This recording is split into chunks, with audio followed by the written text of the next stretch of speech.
오늘의 마태복음 7장 말씀을 통해 우리를 향한 하나님의 뜻을 함께 살펴보며 또 기도의 제목들을 찾고자 합니다. 마태복음 7장은 산상수훈이라 불리는 마태복음 5장, 6장, 7장 중 마지막 가르침에 해당합니다. 오늘 말씀을 통해 우리를 향한 그 하나님, 예수님의 가르침을 함께 깨닫는 저와 성도님들 되시기를 주님의 이름으로 바라겠습니다. 마태복음 7장 1절 위에 소제목 보시면 비판하지 말라고 말씀합니다.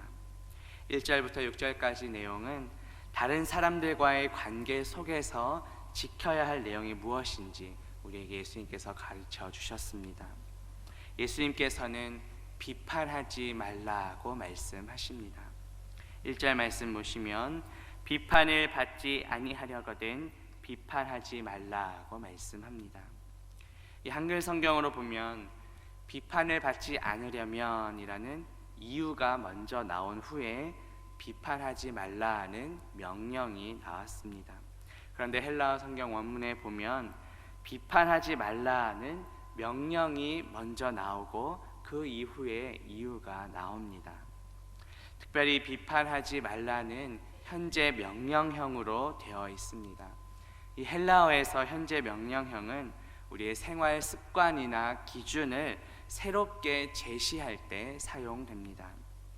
따라서 예수 그리스도의 가르침은 지금까지 습관적으로 계속해왔던 그 비판하는 일을 이제 당장 그만두라는 것입니다. 그리고 비판하지 말라는 새로운 생활 기준과 습관을 가지라는 명령입니다. 예수님께서 하지 말라고 명령하신 이 비판은 무엇입니까? 물론 우리가 하는 모든 판단이 다 잘못된 것은 아닙니다. 때로는 선한 것이 무엇인지 또 악한 것이 무엇인지 분별할 수 있는 그런 유익하고 또 지혜로운 판단도 있습니다. 그런데 지금 예수님께서 금하고 계신 판단은 다른 사람을 이해하지 않는 것입니다. 또 다른 사람에 대해 긍휼히 여기거나 동정하는 마음이 없는 것입니다. 그러한 이해하는 마음이나 동정하는 마음이 전혀 없는 채로 아무런 근거 없이 다른 사람을 헐뜯는 것을 금하고 계신 것입니다. 예수님께서는 왜 이러한 비판을 금하셨을까요? 그것은 오직 공의로 심판하시는 분이 바로 하나님 아버지 한 분뿐이시기 때문입니다. 다른 사람을 판단하며 정죄하는 것은 우리가 하나님과 같은 위치에 있고자 하는 교만함입니다. 로마서 2장 1절과 3절에 보면 그러므로 남을 판단하는 사람아 누구를 막론하고 내가 핑계하지 못할 것은 남을 판단하는 것으로 내가 너를 정죄함이니 판단하는 내가 같은 일을 행함이니라. 내가 하나님의 심판을 피할 줄로 생각하느냐라고 말씀합니다. 다른 사람을 판단하고 또 정죄하는 것은 반드시 하나님의 심판을 받게 된다는 뜻입니다. 그렇다면 다른 사람을 판단하는 자들을 심판하며 정죄하시는 분은 누구십니까? 오직 공의로우신 하나님 아버지 한 분뿐이십니다. 신약성경 야고보서 4장 11절 12절에 보면 형제들아 서로 비방하지 말라. 형제를 비방하는 자나 형제를 판단하는 자는 곧 율법을 비방하고 율법을 판단하는 것이라. 내가 만일 율법을 판단하면 율법의 준행자가 아니요 재판관이로다. 입법자와 재판관은 오직 한 분이시니 능히 구원하기도 하시며 멸하기도 하시느니라. 너는 누구이기에 이웃을 판단하느냐라고 말씀합니다. 심판하며 판단하시는 분은 우리가 아니라 오직 하나님 한 분뿐이십니다. 우리가 남을 비판하면 어떻게 된다고 말씀합니까? 본문 2절에 보시면 너희가 비판하는 그 비판으로 너희가 비판을 받을 것이요 너희가 헤아리는 그 헤아림으로 너희가 헤아림을 받을 것이니라고 말씀합니다. 다른 사람을 향한 그 비판과 헤아림이 다시 자기 자신으로 돌아올 것이라고 말씀합니다. 또 본문 3절에 보면 어찌하여 형제의 눈 속에 있는 티는 보면서 너의 눈 속에 있는 들보는 깨닫지 못하냐라고 말씀합니다. 티는 아주 작은 지푸라기나 결을 의미합니다. 그런데 들보는 건물을 받치고 있는 큰 기둥을 가리킵니다. 우리나라 속담에도 비슷한 속담이 있습니다. 똥 묻은 개가 겨 묻은 개 나무란다는 말씀입니다. 무슨 뜻입니까?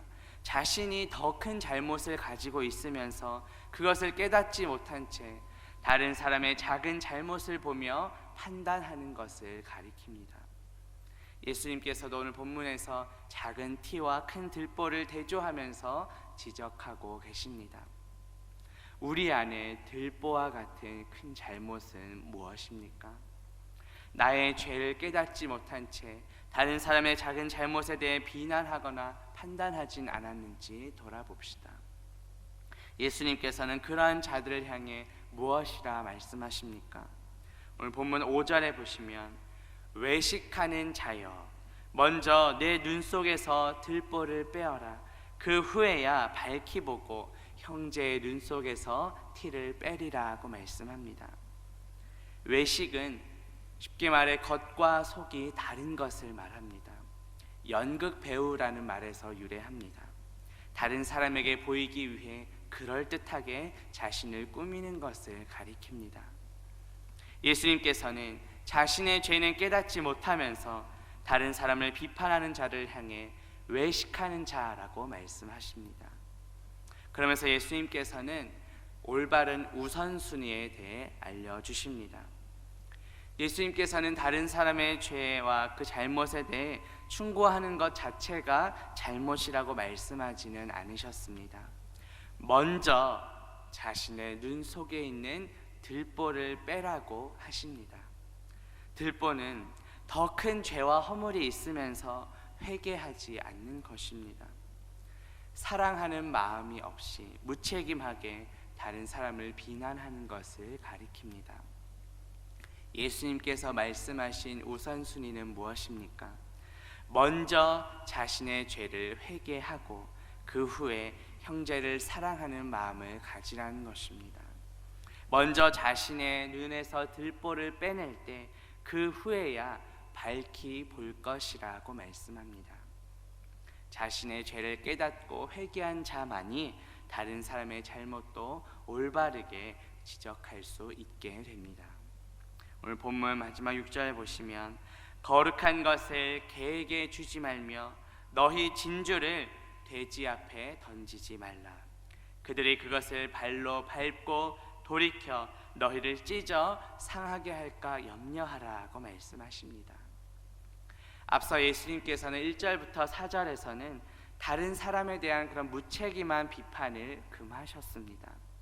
그리고 5절에서는 자신의 죄를 먼저 회개한 후에 사랑의 마음으로 다른 사람의 잘못을 바로 잡아주라고 말씀하십니다. 마지막 6절의 내용은 올바른 영적 분별력을 가지라는 말씀입니다. 우리가 비판하지 말라고 해서 죄악에 대해서도 가만히 묵인해도 된다는 뜻은 아닙니다.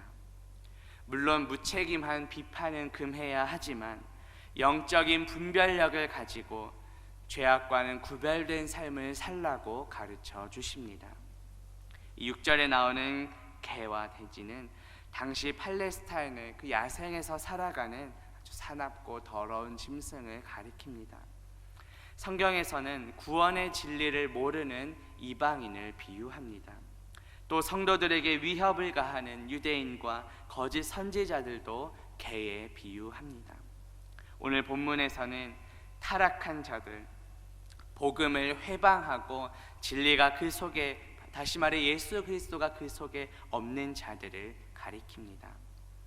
예수님께서는 그 당시에 위선적인 종교 지도자들을 염두에 두고 하신 말씀입니다. 그들은 복음의 진정한 가치를 몰랐습니다. 그렇기 때문에 오히려 진리를 훼손했습니다.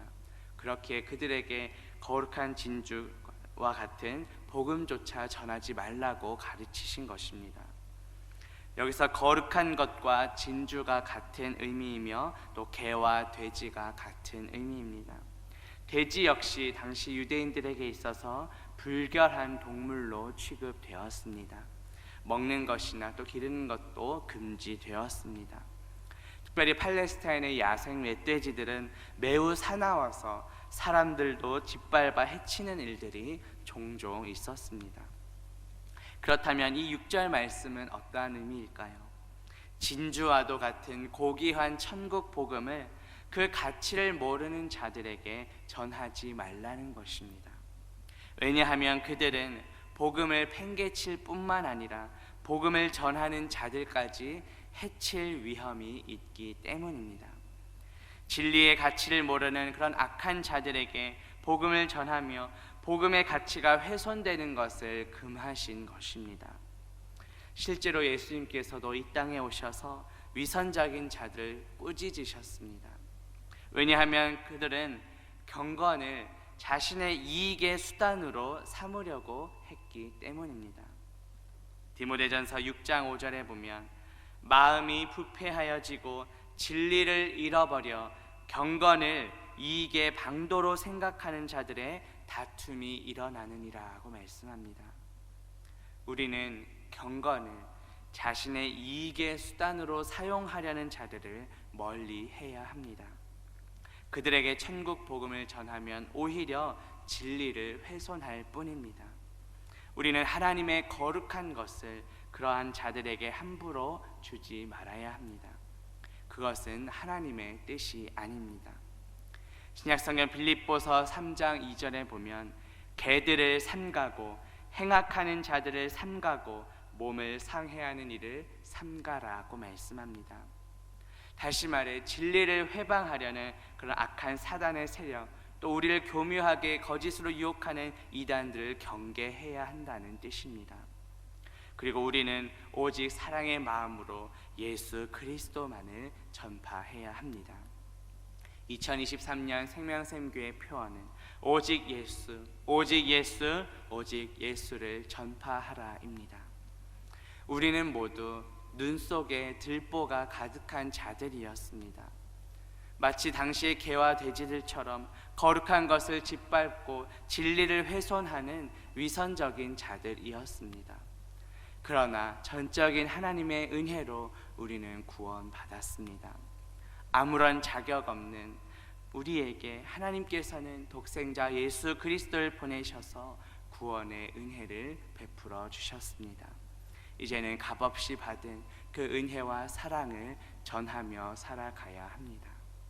2023년 올 한 해 오직 예수 그리스도만을 전파하는 저와 성도님들 되시기를 주님의 이름으로 바라겠습니다. 함께 기도합니다. 하나님 아버지, 오늘 말씀을 통해 우리를 향한 예수 그리스도의 가르침을 깨닫게 하시니 감사합니다. 나의 죄를 깨닫지 못한 채 다른 사람을 비난했던 우리의 교만함을 회개하오니 용서하여 주옵소서. 하나님의 그 진리의 말씀, 거룩한 가치를 깨닫지 못했던 죄인인 우리를 구원하여 주시니 감사합니다. 진리를 회방하려는 사단의 악한 계략에는 영적인 분별력을 갖고 경계하게 하시고 값없이 베풀어 주신 그 은혜와 사랑을 믿지 않는 자들에게 전하며 살아가는 우리 모두가 되게 하옵소서. 예수 그리스도의 이름으로 기도합니다. 아멘.